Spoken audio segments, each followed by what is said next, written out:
মাগুরার ৮ বছরের শিশু আসিয়া ধর্ষণ ও হত্যা মামলায় ডেথ রেফারেন্স ও আসামির আপিলের শুনানি শুরু হয়েছে। বুধবার বিচারিক ভীষ্মদেব চক্রবর্তী ও বিচারপতি কে এম রাশেদুজ্জামান রাজার বিশেষ হাইকোর্ট বেঞ্চে শুনানি চলছে।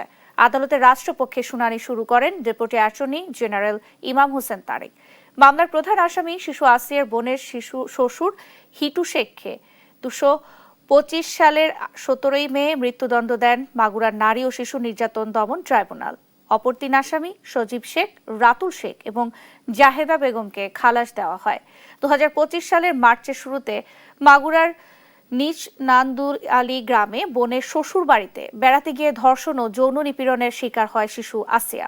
পরে ঢাকার সম্মিলিত সামরিক হাসপাতালে ১৩ মার্চ মারা যায় আসিয়া।